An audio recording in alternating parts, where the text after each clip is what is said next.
Sedikit saya akan bahas tentang sholawat ibadah Allah. Sholawat ini adalah sesuatu yang mulia. Sholawat ini adalah sesuatu yang agung. Dan perlu digarisbawahi bahwa sholawat ini adalah sesuatu yang kita butuhkan. Jadi kita ini butuh dengan sholawat. Kita ini perlu dengan sholawat. Nah, apa yang kita lakukan kepada sesuatu yang kita butuh dengan sesuatu itu? Kita butuh, ya? Kita butuh dengan sesuatu. Kalau seseorang butuh makan, kalau sudah datang waktu makan, dia akan datang ke dapur. Dia butuh nasi, dia datang ke nasi. Kenapa? Karena dia yang membutuhkan nasi tersebut. Nah, begitu juga sholawat. Sholawat ini kita yang butuh. Nabi nggak butuh sholawat kita. Nabi itu nggak perlu dengan sholawat kita. Nabi sudah cukup. Allah katakan innallaha wa malaikatahu yusholluna 'alan nabi. Udah cukup ini. Udah. Nggak perlu lagi sholawat dari umat manusia. Nggak perlu lagi sholawat dari kita. Udah nggak perlu. Cukup. Allah sudah berselawat. Sampai para ulama mengatakan kalau seandainya malaikat nggak ikut sholawat pun cukup. Allah yang berselawat sudah cukup. Ini ditambahin Allah sholawat. Kemudian para malaikat yang jumlahnya tidak terhitung itu berselawat kepada baginda Nabi Muhammad SAW. Begitu tinggi dan agungnya kemuliaan Nabi Muhammad SAW. Nah, kita ketika berselawat itu yang butuh adalah kita dengan selawat tersebut. Kita yang perlu dengan selawat tersebut. Nah, kalau kita yang perlu dengan selawat tersebut, apa yang harus kita lakukan? Jangan pernah lepas daripada selawat. Jangan pernah berhenti daripada selawat, ya. Dan sekali lagi sholawat ini luar biasa, keutamaannya luar biasa, ya. Terkadang banyak kekurangan-kekurangan ibadah kita itu bisa ditempel sama sholawat. Kekurangan daripada ibadah-ibadah kita, sholat kita kurang khusyuk, ya. Sholat kita kadang-kadang sering telat, sering terlambat. Itu dengan kita gemar bersolawat, dengan kita getol bersolawat, maka kekurangan-kekurangan itu akan ditambal dengan sholawatnya kita kepada baginda Nabi Muhammad SAW. Kita kan banyak kekurangan dalam ibadah. Ibadah kita ini nggak sempurna. Banyak sekali kekurangan-kekurangan kita. Ya. Dosa kita banyak kita lakukan. Nah, ibadah kita sedikit. Banyak sekali kekurangan-kekurangan itu. Nah, kita diberikan kesempatan oleh Allah. Nggak usah khawatir. Kalau ibadah kita kurang, kita punya senjata. Sholawat inilah nanti yang akan menambal daripada kekurangan-kekurangan. Karena itu ibu bapak sekalian, orang yang baca sholawat, istiqomah baca sholawat, maka insya Allah penyakit-penyakitnya hilang. Kalau hati kita ta'alluq sama Nabi, cinta kita sama Nabi, yang selalu dibicarakan adalah Nabi, mulut kita selalu berselawat kepada Nabi, hati kita terus nyangkut kepada Nabi, maka tidak ada punya tempat untuk penyakit-penyakit yang lain datang pada diri kita. Jadi nggak usah takut sama yang begituan, nggak usah takut. Istiqomahkan terus di dalam hal-hal yang baik, di dalam hal-hal yang mencari ridhonya Allah. Insya Allah kalau seseorang itu mendapatkan ridhonya Allah, maka Allah akan bantu kita ibadah Allah. Kembali lagi, qalbun syakir, hati yang selalu syukur. Ibu bapak sekalian, kalau kita pegang hati yang syukur, apapun yang kita terima ucapkan alhamdulillah. Kita kadang-kadang minta kepada Allah yang baik menurut kita, bukan yang baik menurut Allah. Yang baik menurut kita. Kadang-kadang kalau kita minta, ya Allah, mudah-mudahan anak saya dapat jodoh yang ganteng, dapat jodoh yang kaya, dapat jodoh yang baik, dapat itu pilihan kita. Itu mintanya kita. Kita jarang minta, ya Allah, berikan jodoh kepada anakku yang Engkau ridho, ya Allah.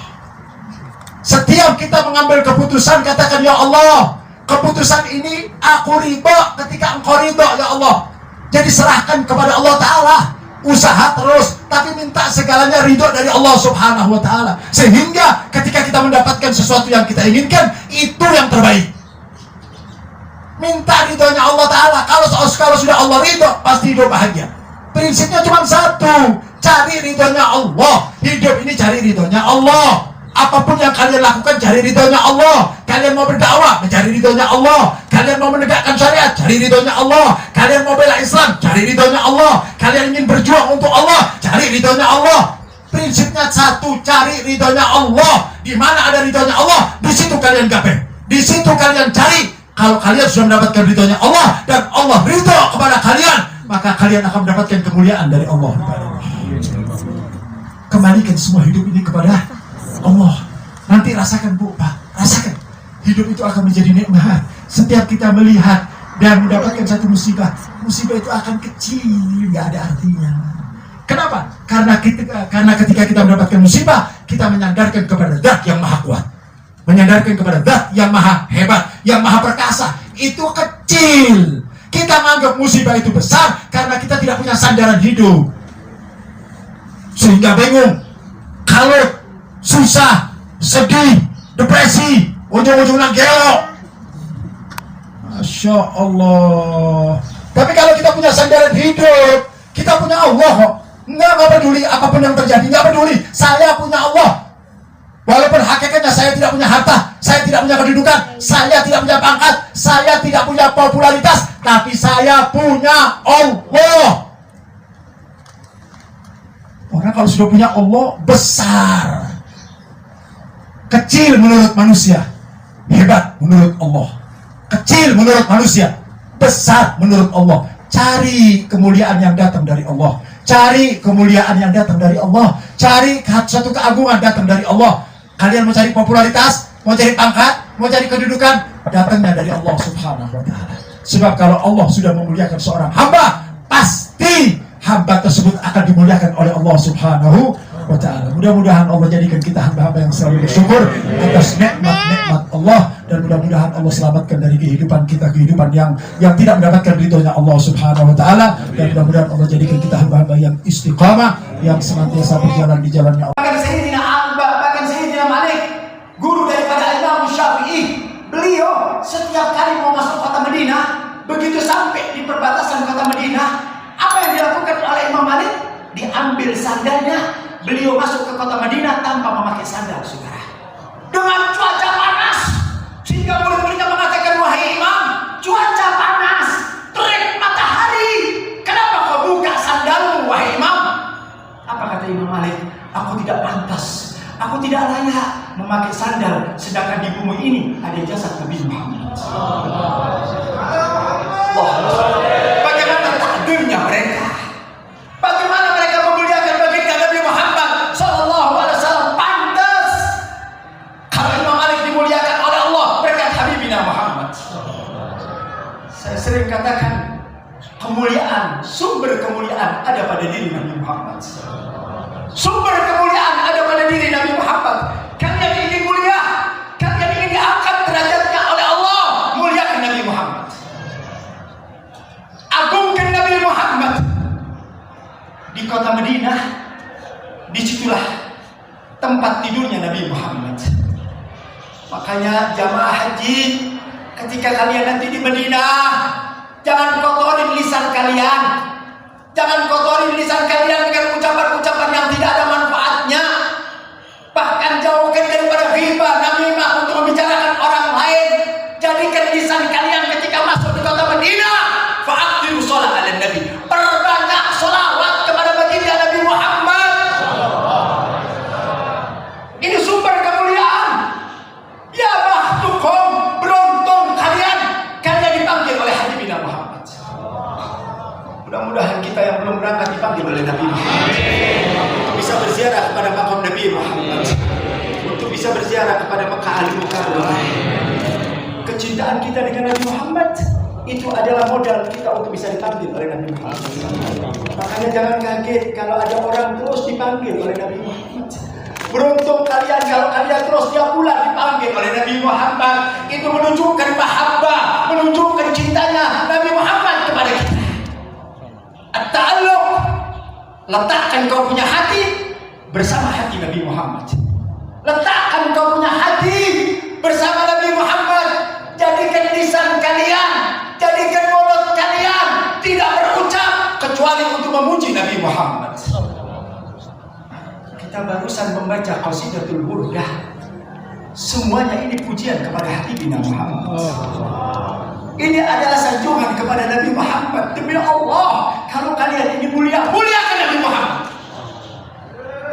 Kalau kalian ingin diangkat kedudukan dan derajat oleh Allah, angkat kedudukan dan derajat Nabi Muhammad. Walaupun kalian tidak mengangkat Nabi Muhammad tetap terangkat kepada Allah. memuji Nabi Muhammad, justru kita yang dipuji oleh Allah. Kalau kita memuliakan Nabi Muhammad, kita akan dimuliakan oleh Allah. Kalau kita mengangkat kedudukan Nabi Muhammad, berarti kita yang minta kepada Allah agar kedudukan kita dimuliakan oleh Allah. Ingat, sehebat apapun ibadah kalian, kalau hati kalian kosong dengan Nabi Muhammad, haba'an manthura, percuma, tidak ada manfaatnya, saudara. Walaupun ibadah saudara banyak, sujud saudara banyak, baca Quran saudara banyak, tapi manakala hati kalian kosong dengan mahabbah kepada Nabi Muhammad, dusta. Kalian tidak akan bisa naik kepada kemuliaan yang di hadapan Allah Subhanahu wa taala. Para ulama, para sholihin. Lihat para ulama, para sholihin. Alhamdulillah, pemirsa guru kita ngajarin kalian untuk dekat dengan Nabi Muhammad. Ini adalah jalan yang paling baik, saudara. Inilah jalan para leluhur. Inilah jalan para salafun saleh. Ketika di dalam hati kita ada mahabbah, ini yang diajarkan oleh guru kita, agar kita terus di dalam hati, penuhi hati kita dengan cinta kepada Nabi Muhammad. Demi Allah, kalian tidak akan pernah susah dari dunia sampai akhirat. Catat baik-baik, kalau kalian ingin bahagia dunia dan akhirat, letakkan di dalam hati kalian nama Nabi Muhammad. Letakkan di dalam lisan kita Nabi Muhammad. Letakkan di dalam pikiran kita hanya ada Nabi Muhammad. Jadi kemuliaan, segala kemuliaan ada pada diri Nabi Muhammad SAW. آمين يا الله يا رحمن يا رحيم أنت الجواد الحليم وأنت نعم المعين